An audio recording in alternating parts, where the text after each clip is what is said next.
spokesperson ng Malacanang, Claire Castro, Yusek Claire Castro.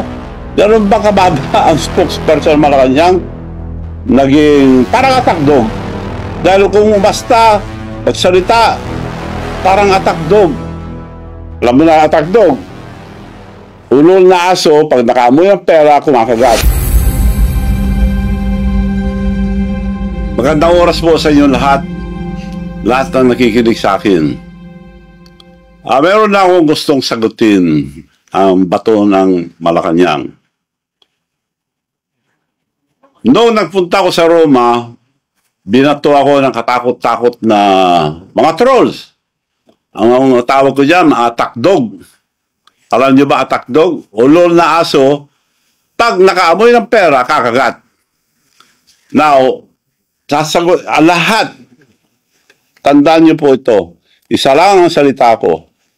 Pag may totoo sa mga panira nila, magpapakulong ako. Ngayon, hindi sila nakontento sa trolls. Ngayon, ang naging trolls, yung spokesperson ng Malacanang, Claire Castro, Yusek Claire Castro. Ganun ba kababa ang spokesperson ng Malacanang? Naging parang atakdog. Dahil kung basta magsalita, parang atakdog. Alam niyo ba, girl, ang pagsasalita mo, para kang atakdog. Alam mo ba, atakdog, sinabi ko na, pag nakaamoy ng pera, kakagat.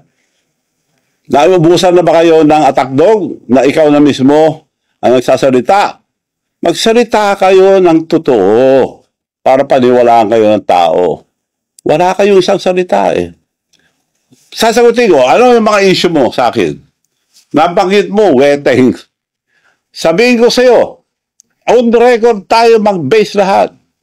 Kung gusto kong weteng panahon ni GMA, madami akong makukuha. May kinunab ako, mas kisa, magtanong kayo sa mga ng STL, yung mga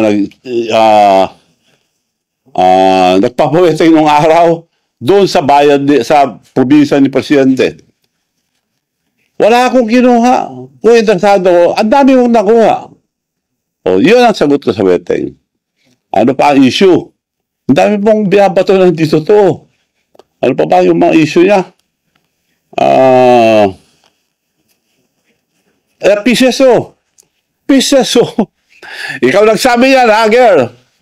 Miss Claire Castro. Ikaw nagsabi, ano ba meron dyan? Bakit yun ang gusto mo? Bakit yan? Direktor. Bakit pinagpipilit mo direktor? Hindi ko po pinagpipilit. In-offer yan dahil ang sinabi sa akin ni First Lady noon, ikaw nagsabi si First Lady noon, there must be something for Manong Chavit ang laki na tulong. PCSO o PAGCOR. Kinongratulate pa ako yung mga kaibigan niyang babae sa mga parkada niya sa Bacolod. Manong, congratulations, binigay na pala sa yung PAGCOR. Oh, mabuti naman para ibigay ko sa mga mayors ako para ang dami tumulong kasi. Hindi rin binigay. Siba, okay lang, nagtabog ako. Antay, mag-antay pa rin ako. Antay. O, kung hindi, PAGCOR, PCSO, wala rin. O, ito na. Nagtambo ba ako? Hindi. Antay pa rin ako. Pinag-antay ako. Antay pa rin. Pumunta sa bahay ko si Milyonaryo Robles. Chairman ngayon ng PCSO. Milyonaryo na raw. Kaya tawag ko dyan, Milyonaryo Robles. Pumunta sa bahay.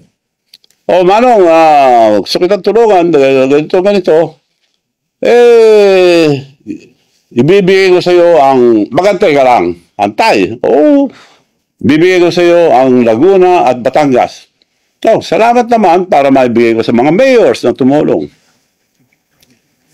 Nung ibibigay na, tapos na ang time mo lang na matapos ang kontrata, nung tapos na, kinausap ako. Kailangan ko sabi mo sa taas. Bakit? May instruction sa taas na bibigay sa iba. So, sino? Yun daw, doktor niya at saka meron pa. Hindi ko nasasabihin yung iba. Sosyo-sosyo sila. O, nagantay ako. Nagtampo ba ako? Antay pa rin ako. Antay ako ng antay. Lahat ang sinabi, 3 taon na ako pinag-antay. Antay. Antay Marcos na ako. Pinag-antay ako eh. So, yun ang sagot ko sa PCSO. Wala akong interest, girl. Sa PCSO, director lang. Na sinasabi mo, interest. Anong pinag-interesan mo dyan? Sila nag-offer niya, director lang. Dahil yun ang bakante nun. Isa-isa, nag-appoint. Oh, meron naman na-appoint. Sabi ni Presidente mismo, baka naman malaki ano. Hindi, director na lang daw. O, director, okay. Madali yan. Libo yan, dami yan. Oh. Sabi naman ni Secretary Lagdame, oh, ako bahala. Director lang ng piso, ako bahala. Antay ka lang. Antay. Isa-isa, may na-appoint na director. Tawag na naman ako. O may na-appoint na, wala naman. Akong bahala, Manong. Antay ka lang. May na-appoint na naman. Magkita kami, akong bahala. Maantay ka lang. Hanggang napuno. To cut the story short, napuno. Ayun. Hanggang ngayon, wala. So, wala silang isang salita. Kaya ikaw, girl, dapat isa lang ang salita nyo, huwag kayo magsinungaling. Dahil lahat ng sinasabi mo, puro kasinungalingan, na panira lang sa akin. Kaya para kang, kung umasta ka, para kang attack dog. Alam mo na attack dog. Ulol na aso, pag nakaamoy ang pera, kumakagat. Parang gano'n na ang tsura mo sa, hindi ka na spokesperson ng Malacanang. So, umayos kayo dyan. Spokesperson supposed to be a professional, hindi attack dog. Bago kayo magsalita, i-check nyo muna kung totoo. Puro kasinungalingan, yung panira nyo sa akin, sasagutin ko sa isa. Kung babanatan nyo ako ng mga kasinungalingan, babanatan ko kayo ng doble.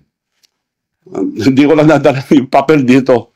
Sa susunod, papakita ko, senator pa lang, ang presidente, may kaso na, yun na pulis, dinemanda na siya. Nakademanda siya. Pakawa mo nga, hindi ko lang nadala. Yun ang on record. Ako, binabato nyo, puro haka-haka, puro sali-salita na hindi totoo. Eto, pag nagsabi ako, totoo.